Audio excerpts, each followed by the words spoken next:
There was certainly no shortage of hype for the launch of AMD's Navi range of graphics cards. Consumers were eager to find out what AMD were planning, how they would counter Nvidia's rather expensive Turing lineup. AMD's strategy, as it turns out, was pretty simple with Navi. With the RX 5700 and RX 5700 XT respectively, they wanted to counter Nvidia's mid-range GPUs, not just in terms of performance, but also undercut them significantly in terms of pricing. One can argue that Nvidia were clearly worried. After all, they did launch the RTX Super series of graphics cards. My name's Paul, and in this RedGamingTech.com video, we're going to be investigating why Nvidia were right to be worried, as we are going to be reviewing the RX 5700 graphics card from AMD. Do know that AMD provided this review sample for the purposes of, well, us reviewing it. But this card will go back to AMD after this review is done. Furthermore, this is not a sponsored video. All opinions are our own. Before we get into the review proper, I do realise that some people were disappointed that AMD didn't launch a counter to the RTX 2080 Ti, and I do understand that. The bleeding edge is certainly very exciting in computing. But I personally believe that cards such as the RX 5700 and the upcoming 5500 series are just as important, possibly even more important than the high-end. Indeed, I believe that these cards define what the average consumer can afford and use. So, with that all said, let's get into the aesthetics and specifications of the reference model. AMD's design for the reference model, Radeon RX 5700, is a relatively simple affair. Primarily, it's coloured in a dark grey, with a single black fan towards the rear of the GPU. The only real colour here comes from the red in the Radeon logos across the card. Of course, the GPU does require additional power, and here it demands both an 8 and a 6-pin PCIe power connector. The TDP of the RX 5700 is 180 watts. The GPU has no backplate, so you can see the naked PCB goodness at the rear. As we know, backplates don't, in general anyway, do a whole lot for temperatures, but I do quite like them aesthetically. The card also eats up 2 PCIe slots, and at the rear we have the exhaust vents to expel hot air, and, of course, 3 DisplayPort connections plus a single HDMI. Overall, the reference design looks quite nice, though it is quite noisy and definitely gets warmer than AIB models. This is something we'll discuss further later on. On to the specifications of the RX 5700, and it does use the cut-down Navi 10 die. Sporting 36 compute units, meaning 2304 shaders. This is combined with a 256-bit GDDR6 memory bus. The 8GB of memory retains the same 14 Gbps clock speed of the RX 5700 XT, so the 448GB of memory bandwidth does remain intact. AMD have also outfitted the RX 5700 with 64 ROPs and 144 TMUs. Each CU therefore has its own 16 TMUs, hence the cut compared to the 5700 XT. The GPU has a base clock of 1465 MHz, with a boost frequency of 1725 MHz. New to the Navi range of cards though is a gain clock, which AMD lists as 1625 MHz for the RX 5700. The gain clock is the typical speed AMD feels the GPU would reach during gaming sessions, although we found these figures a little conservative. During gameplay, we found the GPU would typically hit around 1680 to 1700 MHz under load inside the case. Of course, though, your mileage will certainly vary. Clearly, the good news with the RX 5700 is AMD did not cut too deep compared to the RX 5700 XT. The memory configuration is identical, and they simply shaved off 4 compute units and also lowered the clock frequencies of the GPU. This is excellent news. If you've seen our overclocking video, you will know you can claw back much of the performance left on the table here. You can find a link to that, of course, in the description of this video. And now on to the benchmarks. I'd like to remind you that we are using the reference design RX 5700, so clearly AIB models may differ in their performance. I'd also like to thank MSI for providing an X570 Gaming Ace motherboard for showing off the RX 5700, along with DeepCool for providing a Matrexx 70 case. You can find links to both of these products, of course, in the description of this video. We have, however, done all of our benchmarking at an i9 9900K clocked to 5 GHz. The reasoning behind this is simple. All of our previous benchmarks with, let's say, the RTX series has been conducted with the i9 9900K, so obviously we need to make certain that we have consistency with our benchmarking platform. And now on to the benchmarks themselves. We're using a mixture of DX11 and DX12 titles across all different resolutions, but we're going to focus on 1440p. With that said, let's take a look. Assassin's Creed Origins is a pretty looking but demanding DX11 title, which appreciates not just a fast GPU, but also a decent CPU too. There's very little between the RTX 2060 and the RX 5700 with these results, with the AMD Radeon RX 5700 hitting an average of 39 FPS at 4K during the game's inbuilt benchmark, essentially a console-like performance but sporting vastly superior graphics as well as resolution. Dropping the resolution to 1440p though maintains the critical 60 FPS experience for the RX 5700. Next up is Batman Arkham Knight, easily one of the oldest titles in our test suite. The Radeon RX 5700 averages 60 FPS in this DX11 title, and at higher resolutions it distances itself further from the RTX 2060. The Polaris-based RX 480 just gets pounded here, maintaining around half the frame rate of the RX 5700 at 1440p.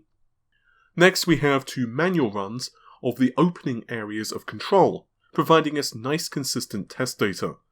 We're testing, of course, with Nvidia's ray tracing disabled, but still this game is super demanding. At 1080p with the highest presets, AMD's Radeon RX 5700 hits a minimum of 60 FPS during our testing, with an average of just under 80. Basically, it once again doubles the performance of the Polaris RX 480. At 1440p, the RTX 2070 Super is the only card capable of maintaining 60 FPS as a minimum, and the RX 480 at these quality settings is incapable of delivering a playable experience. The 2060 from Nvidia and the RX 5700 during our benchmarks are essentially neck and neck. Far Cry 5 at Ultra settings running DX11 loves CPU clock speed. This is something we'll be investigating more soon, but also GPU power, of course, is as important. The RX 5700 from AMD squeezes past the RTX 2060 here, but the real story once again revolves around 1440p. Gears 5 at the highest presets eats GPUs for breakfast. Though does look gorgeous, the RX 480 maintains over 30 FPS during the built-in benchmarks at 1080p and 1440p, but performance is doubled when you move to the RX 5700. During our testing, we wouldn't recommend even the RTX 2070 Super for 4K, but all of these cards are perfect for 1440p with the obvious exception of the 480. Metro Exodus is gorgeous, and at the highest preset is incredibly intensive, even at just 1080p, so we didn't include the RX 480 above this resolution because, well, performance just went off of a cliff. During this review though, it is a clear win for AMD and their RX 5700, as the card maintains an average of 60 FPS at 1080p, and also comes ahead of Nvidia's RTX 2070 during the other resolutions as well. Shadow of the Tomb Raider up next, and yeah, it's pretty much the same story. AMD's Radeon RX 5700 comes out ahead of the RTX 2060, The 2070 Super is faster, so that's nice for higher refresh rate monitors, but the card just does not have the grunt for 4K. Up next we have superposition, which is a clear win for Nvidia's Turing architecture, but as we've seen, this is not reflected with in-game performance. And finally, we have productivity testing with spec view perf at 1080p, and here Nvidia's Turing architecture does show a nice performance boost over Navi. We'll definitely investigate this further in the future, but when it comes to productivity anyway, Nvidia have hit the nail on the head with Turing, which offers a nice boost in performance over its Pascal architecture, something we have investigated previously. So then, what conclusions can we draw with the RX 5700 graphics card? Well, I think anyone would agree that Nvidia were clearly right to be worried by the performance of Navi, and it's clear that they did indeed make a very wise decision by launching the Super series of cards, because otherwise at the previous pricing, Navi simply would have kicked Nvidia's then lineup in the shin. As it is though, the RX 5700 graphics card is an amazing card for high refresh rate 1080p gaming and also a high resolution 1440p gaming. If you're a regular viewer of the channel, you will know that AMD's journey with the Navi architecture has been nothing short of extremely interesting. And over the next year, it's going to be fascinating to see what happens with computer graphics. In the here and now though, the RX 5700 is an awesome card, particularly for the price. My real complaint of this GPU comes down to the reference cooler, which is kind of loud. If I had to give a comparison, it's basically on par with a reference design GTX 1080 Ti.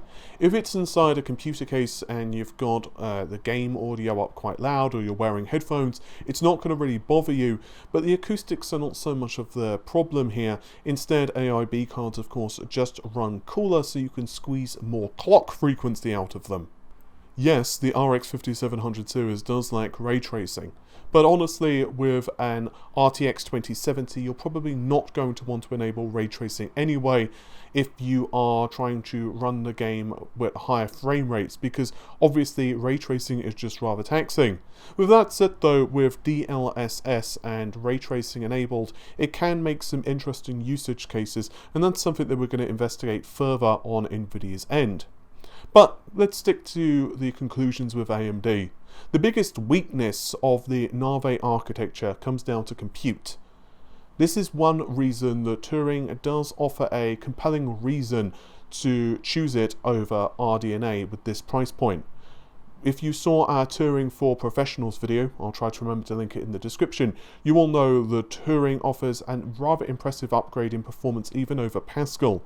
And with RDNA, AMD altered the architecture significantly to focus on gaming performance. And that is great, of course, for gaming efficiency, but obviously when you're running a suite of applications, for example, something you would see in spec view perf, the performance results of the RX 5700 does fall behind what Nvidia's cards are capable of.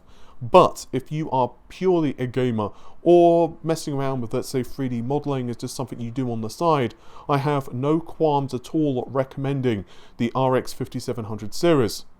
Also, I have to say that AMD's drivers recently have been spot on. In the short time that I've owned the card, there have been a couple of driver updates, including for things such as Borderlands 3, and also more recently, the big game Red Dead Redemption 2. Basically what I'm saying is that the driver updates have been ridiculously stable, there has been no crashes, and they are feature packed, which is awesome.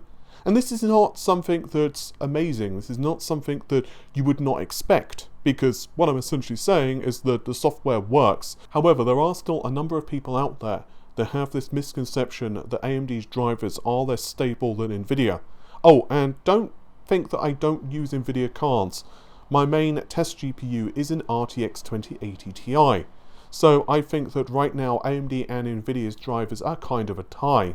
With all of that said though, thank you very much for watching the video. I'd also like to extend my thank you to our Patreons who has helped us purchase the Ryzen 5 3700X. So thank you very much for your contributions. You can of course subscribe to the channel for much more content and give the video a like because, well, that of course helps us out a ton. And I'll see you soon. Take care of yourselves. Have an amazing day. Bye for now.